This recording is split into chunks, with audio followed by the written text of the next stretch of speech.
মকর সংক্রান্তি হিন্দু ধর্ম পালনকারীদের কাছে অত্যন্ত গুরুত্বপূর্ণ একটা তিথি। তার কারণ এই তিথিতে করা বিশেষ কিছু ক্রিয়া আমাদের জীবনে শুভত্ব নিয়ে আসতে পারে, সরাসরি প্রভাব বিস্তার করতে পারে আমাদের জীবনের ওপর।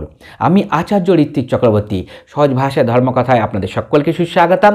আজকের পর্বে আমরা আলোচনা করব এই মকর সংক্রান্তি তিথির একটি বিশেষ দ্রব্যগুণ নিয়ে, অর্থাৎ এমন একটা দ্রব্য যেই দ্রব্যটা এই বিশেষ তিথিতে আমরা যদি কিনি, খাই বা দান করি, একই রকমের শুভত্ব আমরা আমাদের জীবনে নিয়ে আসতে পারবো।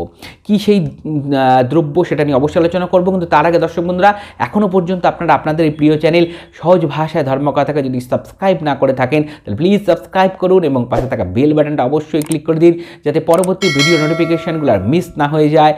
তার কারণ সহজ ভাষা ধর্মকথায় আমরা নিয়মিত এমন সমস্ত ভিডিও নিয়ে আসি যেখানে জটিল সমস্যার সহজ সমাধান তুলে ধরা হয়ে থাকে। বন্ধুরা, চলে আসছি আজকের বিশেষ পর্বে, মকর সংক্রান্তি। আমি আগেই বলেছি, মকর সংক্রান্তি নিয়ে অনেক রকম টোটকা ক্রিয়া আমরা করে থাকি, যার আগে আমরা কিছু পর্বে আলোচনাও করেছি। যদি এখনও সেই সমস্ত পর্ব আপনারা না দেখে থাকেন তাহলে উপরে আই বাটন ক্লিক করে অবশ্যই দেখে নেবেন। কিন্তু আজকে আমি শুধুমাত্র সামান্য একটা দ্রব্যর কথাই বলবো।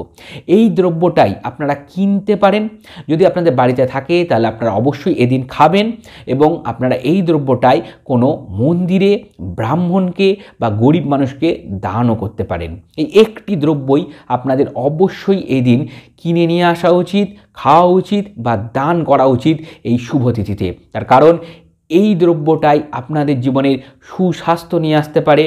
এই দ্রব্যটা যদি আপনারা বাড়িতে কিনে নিয়ে আসেন তাহলে আপনাদের জীবনে অর্থনৈতিক দুশ্চিন্তা দূর করতে পারে, সুস্বাস্থ্য তো আপনাদের নিয়ে আসতে পারেই। আমি আগেই বলেছি, এই জিনিসটা যদি আপনারা খান তাহলে অবশ্যই সুস্বাস্থ্য লাভ করবেন। কিনে নিয়ে আসেন, অর্থনৈতিক সাফল্য লাভ করবেন, দান দক্ষিণা করুন, বিভিন্নভাবে গ্রহদোষ আপনাদের নিবারিত হবে। দ্রব্যটা কি? দ্রব্যটা হচ্ছে ঘি। গরুর দুধ থেকে যে ঘি প্রস্তুত হয়, গাওয়া ঘি, সেই ঘি, এটা কিন্তু মোষের দুধের হলে হবে না, গরুর দুধের ঘি। এই ঘি যদি আপনারা বাড়িতে কিনে নিয়ে আসেন তাহলে আপনাদের শুভত্ব আসবে। বাড়িতে আছে আপনারা খান, যে কোনো দ্রব্যের সাথে আপনারা এটা ব্যবহার করুন, এই দিন খান, তাহলে আপনাদের সুস্বাস্থ্য লাভ হবে, অর্থনৈতিক দুশ্চিন্তা দূর হবে। আপনারা এই ঘি যে কোনো মন্দিরে, ব্রাহ্মণকে বা যার প্রয়োজন আছে, দুস্থ ব্যক্তি, গরিব মানুষ, তাকে দানও করতে পারেন। তাতে কিন্তু আপনাদের অর্থনৈতিক সাফল্যও লাভ হবে, আপনাদের অন্ন বস্ত্রের কষ্ট কোনো দিন তো হবেই না, উপরন্তু আপনাদের ধন ভাণ্ডার উত্তর পূর্ণতা লাভ করবে। এই শুভ দিনে, মকর সংক্রান্তির দিনে ঘি খাওয়া, ঘি দান করা বা ঘি কেনা অত্যন্ত শুভ। আপনারা এই তিনটে কাজের মধ্যে তিনটেই করতে পারেন বা যে কোনো একটা করতে পারেন। অর্থাৎ আপনারা ঘি এদিন কিনে নিয়ে আসুন, ঘি এদিন বাড়িতে থাকলে খান, বা ঘি কাউকে দান করতে পারেন। যে সমস্ত জায়গায় আমি বললাম সেই সমস্ত জায়গায় আপনারা দান করতে পারেন। বুঝতে পেরেছেন? অত্যন্ত সহজ, হাতের কাছে থাকা একটা দ্রব্য, এবং এই দ্রব্যটাই কতটা গুরুত্বপূর্ণ হয়ে ওঠে একটা নির্দিষ্ট তিথিতে, এটাই আমি আপনাদেরকে তুলে ধরার চেষ্টা করছি। যে আমাদেরই শাস্ত্রে বলা আছে এমন এমন সহজ উপায় যেগুলো আমরা আমাদের হাতের কাছে দ্রব্য দ্বারাই করতে পারি। সহজ ভাষায় ধর্মকথার লক্ষ্যই হচ্ছে এই সমস্ত জিনিসগুলোকে আপনাদের সামনে তুলে ধরা।